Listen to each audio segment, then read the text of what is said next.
Hello everybody. आज मैं बताने वाला हूँ कि आपको IMM form 1295 application for work permit made outside of Canada ये आपको कैसे भरना है। तो इसके लिए आप गूगल से ये फॉर्म डाउनलोड कर सकते हैं या फिर आपको वर्क परमिट में जो चेकलिस्ट मिलेगा वहाँ से आप इसे डाउनलोड करके इसे किसी PDF व्यूअर एप्लीकेशन में खोलना है, जैसे अडोब रीडर। उसके बाद यहाँ पे आपको लैंग्वेज सिलेक्ट करना है कि आपको किस लैंग्वेज में सर्विस चाहिए, तो इंग्लिश। उसके बाद यहाँ पे आप पर्सनल डिटेल्स में फुल नेम, तो जैसे आपका पासपोर्ट पे फैमिली नेम और गिवन नेम है सेम वैसा ही यहाँ पे फिल करना है। तो फॉर एग्जांपल मेरा पंकज सिंह। उसके बाद है कि have you ever used any other name, तो अगर आपने कभी और नाम यूज़ किया है तो वो डालना है, अदरवाइज यहाँ पे नो चेक बॉक्स पे चेक करना है। देन आपका sex, for example male female, फिर date of birth, year month and then date. Then place of birth, ये सेम आप जब पासपोर्ट बनाने में जो भी आपका प्लेस ऑफ बर्थ दिए हैं सेम प्लेस ऑफ बर्थ यहाँ पे आपको एंटर करना है। तो जैसा आपको पासपोर्ट पे डिटेल्स है सब कुछ वैसा ही यहाँ पे एंटर करना है पर्सनल डिटेल्स में। फिर कंट्री और टेरिटरी, आप किस कंट्री के रेसिडेंस है वो सिलेक्ट कर लेना है। फॉर एग्जांपल यहाँ पे मैं अपना कंट्री इंडिया सेलेक्ट कर लेता हूँ। देन सिटीजनशिप, आपका सिटीजनशिप कहाँ का है। उसके बाद फिर current country of territory of residence, अभी आप कहाँ पे रह रहे हैं वो कंट्री सेलेक्ट करना है। देन स्टेटस, फॉर एग्जांपल आप वहाँ के सिटीजन हैं। Previous countries of territories of residence, तो पिछले 5 साल में आप किस किस कंट्रीज़ में रहे हैं उनके सारे डिटेल्स। अगर आप कहीं और ट्रैवल नहीं किए हैं तो आप नो चेक बॉक्स पे क्लिक करना है। अगर आप कहीं कंट्री में गए हैं तो आपको यस करके उन सारे जगह का आपका डिटेल्स यहाँ पे डालना होगा। फिर है कंट्री और टेरिटरी वेयर अप्लाइंग, तो जहाँ से आप अभी ये फॉर्म अप्लाई कर रहे हैं वो उसका डिटेल डालना है, तो आपको सिलेक्ट करना है yes. Then your current marital status, married, और अगर अनमैरिड है तो अनमैरिड, तो आप कब से मैरिड हैं उसका डेट यहाँ पे आपको एंटर करना है। देन यहाँ पे आपका स्पाउस का नेम, तो फॉर एग्जांपल आपके हस्बैंड या वाइफ का नाम यहाँ पे एंटर करना है, जैसा सेम पासपोर्ट पे है वैसा ही एंटर करना है यहाँ पे। उसके बाद नीचे आएंगे तो पर्सनल डिटेल्स कंटिन्यूड, इस पेज में भी आपसे कुछ पर्सनल डिटेल्स पूछे जाएंगे। Have you previously been married और in a common law relationship, अगर हाँ है तो यस, नहीं तो नो। तो मेरे केस में है नो, यहाँ नो पे मैं चेक कर देता हूँ। फिर आपका नेटिव लैंग्वेज, तो फॉर एग्जांपल मेरा है हिंदी, तो मैं ये सिलेक्ट करता हूँ। नेक्स्ट है are you able to communicate in English और फ्रेंच, तो आपका जो भी लैंग्वेज है इंग्लिश फ्रेंच या बोथ, तो आपको वो सिलेक्ट कर लेना है। तो मैं इंग्लिश सेलेक्ट करता हूँ। Have you taken a test from the designating testing agency, तो अगर आपने टेस्ट दिया है फॉर एग्जांपल आईएलटीएस तो आपको सिलेक्ट करना है यस। वर्क परमिट के लिए ये ज़रूरी नहीं है, तो यहाँ मैं सिलेक्ट करता हूँ नो। वर्क वीज़ा के लिए इंग्लिश प्रोफिशिएंसी नहीं चाहिए। उसके बाद है पासपोर्ट, यहाँ पे अपना पासपोर्ट डिटेल्स एंटर करना है, पासपोर्ट नंबर, देन कंट्री और टेरिटरी ऑफ इश्यू, तो मेरे केस में है इंडिया। उसके बाद है issue date and expiry date, तो जो पासपोर्ट में है सेम वैसा ही इश्यू डेट और एक्सपायरी डेट यहाँ पे एंटर कर दें। फिर यहाँ पे 5th और 6th जो वैलिड नहीं है वो ग्रे रहेंगे, तो आपको उसको फिल नहीं करना है।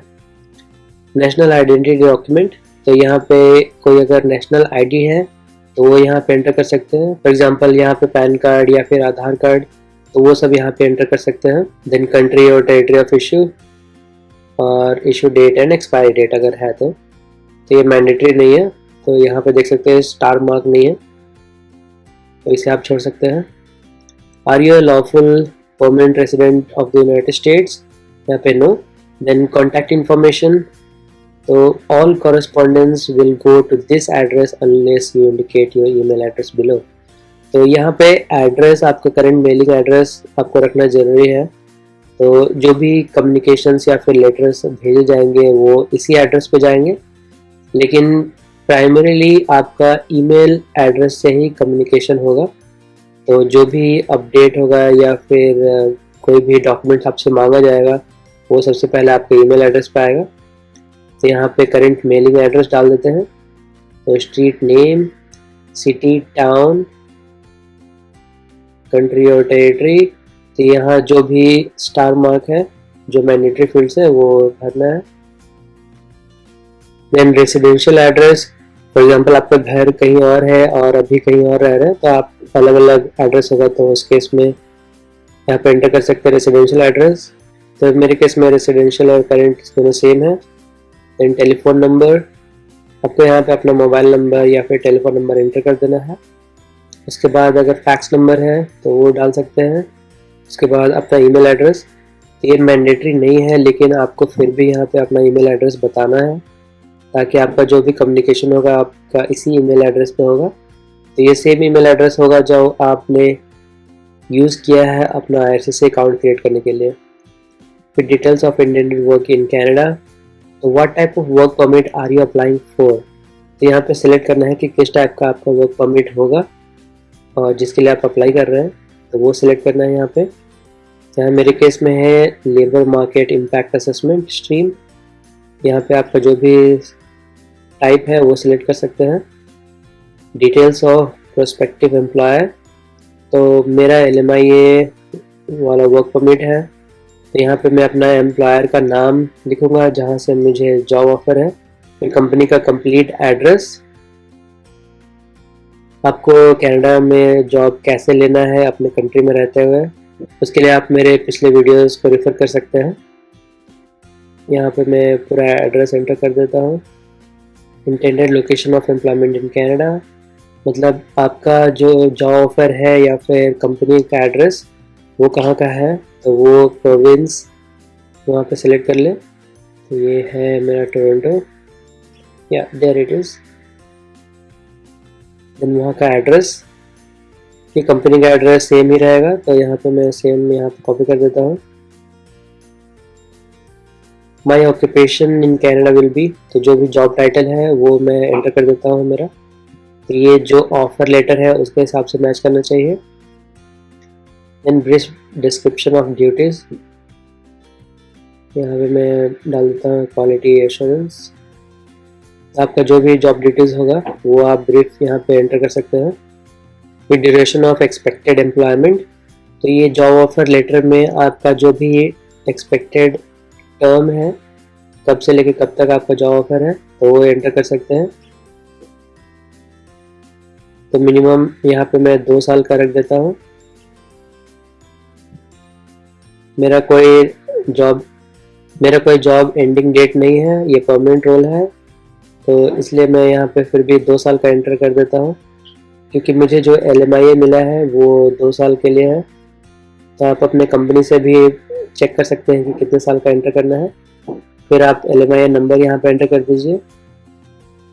ये LMIA नंबर आपका एम्प्लॉयर जो आपको LMIA डॉक्यूमेंट देगा उसके ऊपर ये LMIA नंबर होगा, वो एंटर करना है। देन एजुकेशन, यहाँ पे अपना एजुकेशन डिटेल्स डालना है। यहाँ पे सबसे जो हाईएस्ट डिग्री है आपका वो यहाँ पे एंटर करना है। फॉर एग्जांपल अगर आप डॉक्टरेट या फिर पोस्ट ग्रेजुएट किए हैं तो वो यहाँ पे डालना है, या फिर बैचलर डिग्री। तो from, then field of and level of study, तो फॉर एग्जांपल मेरा है बैचलर ऑफ इंजीनियरिंग। देन यहाँ मेरे कॉलेज का नाम, फिर ये कब से लेकर कब तक का डिग्री कोर्स था। तो 2 सेक्शन में आपको जो एंड डेट है वो लिखना है। देन ये कहाँ का कॉलेज है, city and town, example Bangalore. Country और टेरिटरी, तो मेरे केस में India. Then your employment details, तो यहाँ पे लास्ट 10 ईयर्स में आपने जितने जगह पे जॉब किया है वो सारा डिटेल्स यहाँ पे एंटर करना है। फॉर एग्जांपल कब से लेकर कब तक, current activity, occupation, then company और employer name, then city, town, country और टेरिटरी, एंड देन प्रोविंस। तो यहाँ पे एक एक करके सारा डिटेल्स मैं भर देता हूँ।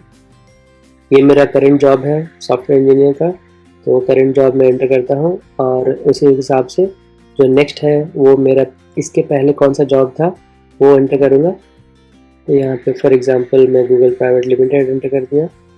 अगर आपका एंड डेट नहीं है, अगर आप अभी भी इस कंपनी में काम कर रहे हैं, तो वहाँ पे टू फील्ड में आपको एम्प्टी रखना है। देन कंट्री और टेरिटरी इंडिया। उसी तरह इसके पहले जो भी आपकी कंपनी का डिटेल्स है वो यहाँ पे एंटर कर दें।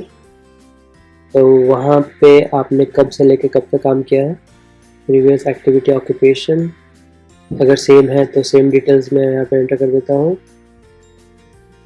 उसके बाद है आपका बैकग्राउंड इंफॉर्मेशन।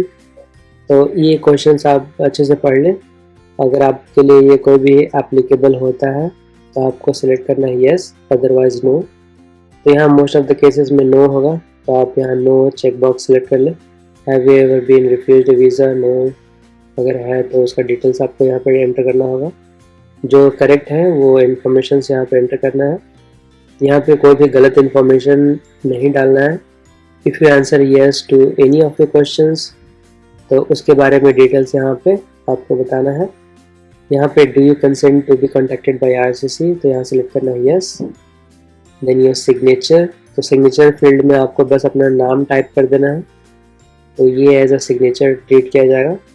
और करेंट डेट, जो आज का डेट है जब आप फॉर्म भर रहे हैं, ध्यान रखिए कि बहुत पहले का डेट ना हो। Then click on validate. ये वैलिडेट सक्सेसफुली रन हो गया है मेरा। तो ये यहाँ पे ये बता रहा है कि सारा डिटेल्स सही है। If you are applying online you do not need to sign your application from hand. तो वैलिडेट सक्सेसफुली होने के बाद यहाँ पे कुछ बार कोड्स या QR कोड्स जैसा जनरेट होगा, तो ये जनरेट होना ज़रूरी है। अगर यहाँ पे किसी भी सेक्शन में कुछ गलत हो तो यहाँ पे उसे रेड मार्क से ये बता देगा कि ये सेक्शन गलत है या फिर नहीं भरा हुआ है, तो आपको भरना है उसे। अगर आपके फॉर्म में कोई भी सेक्शन छूट गया है तो वो वैलिडेट बटन आपको बता देगा। तो फॉर एग्जांपल अगर मैं यहाँ पे कंपनी डिटेल्स नहीं डालता हूँ तो यहाँ पे रेड मार्क से बता देगा कि यहाँ पे कुछ मिसिंग है, तो उस फील्ड को जाके आपको करेक्ट करना है। फॉर एग्जांपल मैं कंपनी का फील्ड मिसिंग था तो मैं यहाँ पे वापस फिल कर दे रहा हूँ, और इसको करेक्ट करने के बाद आपको फिर से वेरीफाई पे क्लिक करना है। तो ये फॉर्म चेक कर लें और वैलिडेट पे क्लिक करें। वैलिडेट पे क्लिक करने के बाद आप फिर से वेरीफाई कर लें कि ये बारकोड जनरेट हो गया है। फिर इस फाइल को सेव कर लें और इसे एक PDF फाइल में सेव करके आप अपने एप्लीकेशन के साथ अपलोड कर सकते हैं। तो जो सेक्शन था IMM 1295 का, वही सेम सेक्शन में अपलोड बटन पे आप इस फाइल को सिलेक्ट करके और इसे अपलोड कर दें।